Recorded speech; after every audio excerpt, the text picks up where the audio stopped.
person with a mass of 62 kg is sliding down a snowy slope. Find the coefficient of kinetic friction between the person and the friction found to be 45 Newton. के भन्दा छ कि एउटा snow मा मान्छे चिप्लेटी के गरिरहेको हुन्छ नि के भन्छ स्नो को यो यस्तो स्लोप छ यो स्लोप यो त हैन यस्तो स्लोप भएको स्नो छ यो माथि र योमा यो बुढो मान्छे त अलरेडी 62 किलोको भनेपछि अनि यो मान्छे योमा चिप्लिरहेछ यसले के भन्छ यसको नाम बिर्सिहाल्छु ह अनि यो माथि यो चिप्लिरहेछ र भनिरहेछ कि यसको वेट 62 किलो छ यो 62 केजी को छ यो मान्छे र यसले यतापट्टि फ्रिक्सन फोर्स लगाइरहेछ प्यारलल टु द सर्फेस हुन्छ फ्रिक्सन फोर्स और प्यारलल टु द जुन सर्फेसमा त्यो के गरिरहेछ स्लाइड गरिरहेछ जुन सर्फेसमा त्यो मुभ गरिरहेछ त्यसको प्यारलल लाग्छ फ्रिक्सन फोर्स यो 45 न्यूटन छ र भन्ने छ 62 किलो को छ यति मात्रै इन्फर्मेसन दिएको छ अब भन्ने चाहिँ यो दुईटा बीचमा काइनेटिक फ्रिक्सन कति छ मुभ गरिरहेको छ काइनेटिक फ्रिक्सन हुन्छ त यसको मासको कारण तलतिर के हुन्छ ग्राभिटीले फोर्स लाउँछ वेट त्यो हुन्छ mass times mass mg mass times acceleration into gravity mass of 62 acceleration due to gravity 10 लिने भने के आउँछ 620 न्यूटन यो फोर्स भर्टिकली डाउनवर्ड डाइरेक्सनमा चाहिँ यसलाई हामी प्यारलल टु द सर्फेस र परपेन्डिकुलर टु द सर्फेस जति पनि फोर्सहरु हुन्छ त्यो फोर्सहरुलाई हामी प्यारलल या परपेन्डिकुलर टु द सर्फेस मा निकाल्छौं ताकि हामीलाई मतलब इजी हुन्छ फोर्सहरु अरु फोर्सहरुसँग क्यान्सल हुन्छ कि मतलब क्याल्कुलेट गर्नलाई इजी हुन्छ यो एंगल थीटा छ भने यो पनि एंगल के हुन्छ थीटा हो यो के हुन्छ mg यो mg हो यो mg त्यो हुन्छ mg cos थीटा हुन्छ र यतापट्टि के हुन्छ mg sin थीटा एक्चुअली यो यतातिर किन मुभ गरिरहेको छु यो mg sin थीटा यो फोर्सको कारण यो फोर्सको कम्पोनेन्ट यो फोर्सको कारण यता मुभ गरिरहेको छ यहाँ थीटा छ नि त्यसैले mg sin थीटा जतापट्टि थीटा हुँदै त्यतापट्टि sin जतापट्टि थीटा त्यतापट्टि cos र जुन भेक्टर क्वान्टिटी छ त्यो लेख्नु हो फ्रिक्सन फोर्स जतापट्टि टेन्डेन्सी हुन्छ त्यसको ठ्याक्कै अपोजिट तर्फ प्यारलल टु द सर्फेस रहेछ र यो मान्छे सर्फेसमा चिप्लिरहेछ र सर्फेसले पनि यसले माथि म यहाँ उभिरहेछु भने मलाई मेरो वेट मतलब ग्राभिटीले म माथि फोर्स लगाएर नि तलतिर मेरो मास 30 किलो इन्टु g 10 कतिले 300 न्यूटन फोर्स तलतिर लगाएर भनेपछि म त 300 न्यूटन फोर्स मेरो तलतिर लागेको म तल गएको भए हुन्थे तर म यही छु किनकि सर्फेसले माथितिर एउटा फोर्स लगाइरहेको छ त्यो 300 न्यूटन बराबरको त्यो हो नर्मल फोर्स र त्यो यो मान्छे माथि पनि लगाइरहेको होला कति 662 नर्मल रिएक्सन इक्वल यति बराबरको नर्मल रिएक्सन अनि mg cos थीटा बराबर यो 662 यो यसको परपेन्डिकुलर कुन चाहिँ यो छ देख्दैन पर्दैन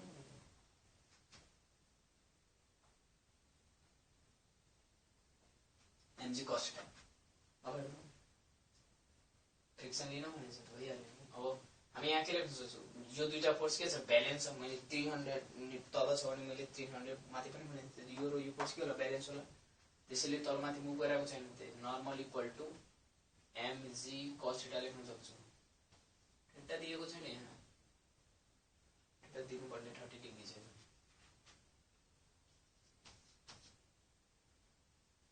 snowy slope of 30 degree तो mg cos 30 degree the normal equal to m mass कति mass 62 into 10 into cos 30 भनेको कति हुन्छ √3/2 the normal यति आउँछ अब हामीले फ्रिक्सन फोर्स दिएको छ frictional force equal to coefficient of friction into normal reaction हुन्छ यो मुभिङमा छ त्यसैले रेस्टमा हुन्छ त kinetic friction coefficient of kinetic friction हुन्छ मोसनमा छ भने काइनेटिक फ्रिक्सन हुन्छ स्ट्याटिक फ्रिक्सन हुन्छ रेस्टमा छ भने static friction is equal to coefficient of static friction into normal reaction हुन्छ काइनेट मुभिङमा छ भने coefficient of kinetic friction into normal reaction हुन्छ हो हो हो हो हो अब के गर्नु पर्यो काइनेटिक फ्रिक्सन कति दिएछ जो दिएको यो फाइन्ड गर्नु छ हामीले त kinetic friction equal to frictional force by normal reaction frictional force दिएको छ 45 र नर्मल रिएक्सन कति छ 62 इन्टु 10 इन्टु √3/2 भयो कति भयो जे आउँछ त्यही हुन्छ एन्सर 231 कति भयो 1.732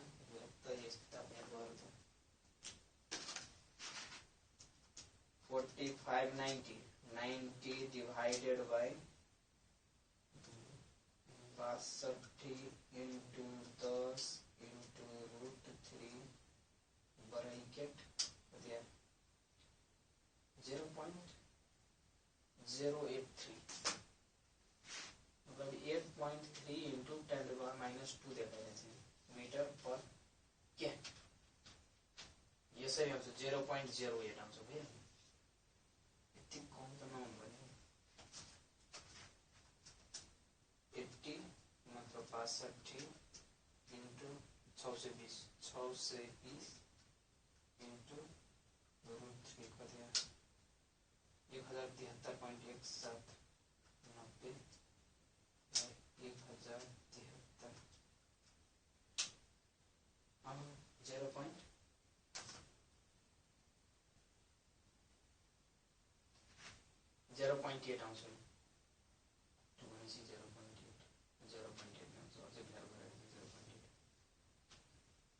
0.8 आउँछ के हुन्छ कोएफिसिएन्ट अफ काइनेटिक फ्रिक्सन या कोएफिसिएन्ट अफ स्टैटिक फ्रिक्सन होस् coefficient of friction is always less than unity मतलब अलवेज लेस देन 1 नै हुन्छ यो अलवेज लेस देन 1 त्यसैले 1 भन्दा कम आउनु हो र अब अर्को केस भनिन्छ योमा कि म्यू कति हुनु पर्यो म्यू यदि कन्स्टेन्ट भेलोसिटी मा मुभ गरिरहेछ भने माने के रिलेसन आउँछ त्यो पत्ता लगाउनु पर्यो त्यति बेला म्यू के हुन्छ या त कोएफिसिएन्ट अफ फ्रिक्सन के हुन्छ त्यसरी हामी ल्याबमा पनि फाइन्ड गर्छौं यो मानौ अनि म माथिको क्वेशन बिर्सिहाल्ने यो एंगल थीटामा र यो मास m छ भनेपछि तलतिर मैले भने त्यो वेट फोर्स लाग्छ mg र एंगल थीटा छ भने यो पनि एंगल थीटा हुन्छ र के हुन्छ यो mg जतापट्टि थीटा त्यतापट्टि cos थीटा जतापट्टि छैन थीटा त्यतापट्टि sin थीटा हो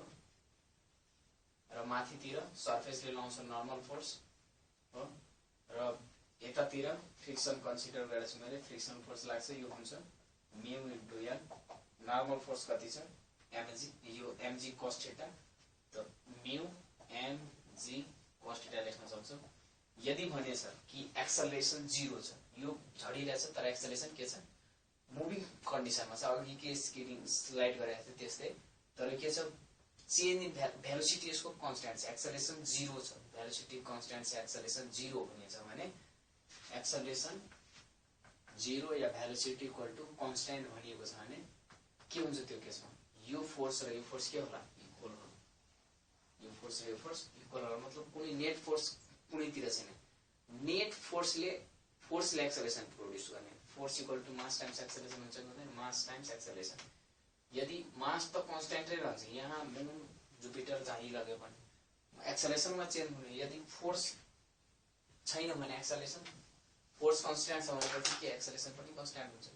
फोर्स यहाँ यो दुईटा फोर्स के छ कन्स्ट्यान्ट छ दुवैतिर त्यसैले एक्सेलरेसन पनि कन्स्ट्यान्ट मतलब फोर्सै छैन नेट फोर्स कतितिर हुनु पर्यो त्यसैले तब एक्सेलरेसन हुन्छ नेट फोर्स कतितिर छैन त्यसैले एक्सेलरेसन हुँदैन यहाँ पनि यतातिर पनि यो फोर्स बराबर यो फोर्स हुन्छ त्यसैले एक्सेलरेसन हुँदैन भेलोसिटी कन्स्ट्यान्ट रहन्छ यतातिर भेलोसिटी चेन्जिङ हुन्छ यही रेस्टमा रेस्टेड हुन्छ र यहाँ के होला mg sin theta equal to त्यो के होला यो फोर्स होला frictional force equal to mu mg cos theta होला तो मास mg पूरा कैंसिल अच्छा तो म्यू इक्वल टु कति आउनु भयो, tan यो cos थीटा यता आयो भने tan theta equal to mu हुने भयो, म्यू के काइनेटिक फ्रिक्सन मुभिङको कुरा गरेछ यसले काइनेटिक फ्रिक्सन लिनु। यही यसरी नै यो बहुत इम्पोर्टेन्ट छ। यो tan theta equal to mu के जुन कोएफिसिएन्ट अफ फ्रिक्सन हुन्छ काइनेटिक फ्रिक्सन त्यो इक्वल टु tan थीटा हुन्छ। मानौ मलाई यो सरफेस र यसको सरफेसको बीचमा मलाई के फाइन्ड गर्नु छ, काइनेटिक।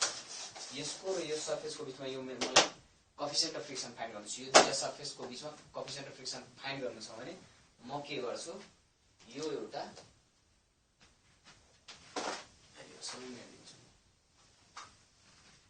म होरिजेन्टल सरफेसमा यसलाई राख्छु। यो मेरो टेबल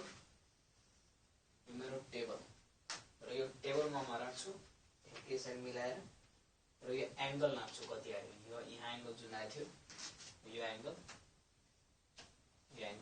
आफ्नो ल्याबोरेटरीमा त हामी प्रोटेक्टर लिएर पनि टिक लगाएर म नाप्न सक्छु। त यो मलाई नाप्नु छ भने कति बेला यो मुभ गरिदिन्छ त्यति बेला यो एंगल निकाल्ने, यसरी छोड्ने, यसमा मुभ गर्नु त यो एंगल नोट गरिहाल्ने। यो एंगल जुन छ त्यो नोट गरिहाल्ने हो। यो एंगल हामी प्रोटेक्टरले पत्ता लगाउन सक्छौं। त यो एंगल tan थीटा को भ्यालु पनि निकाल्न सक्छौं। क्याल्कुलेटर जति थीटा पनि थीटाको भ्यालु त हामीलाई यो दुईटा सरफेसको बीचमा के आउँछ, कोएफिसिएन्ट अफ काइनेटिक फ्रिक्सन हामी पत्ता लगाउन सक्छौं हो। त्यसको लागि यो थियो म्यू के।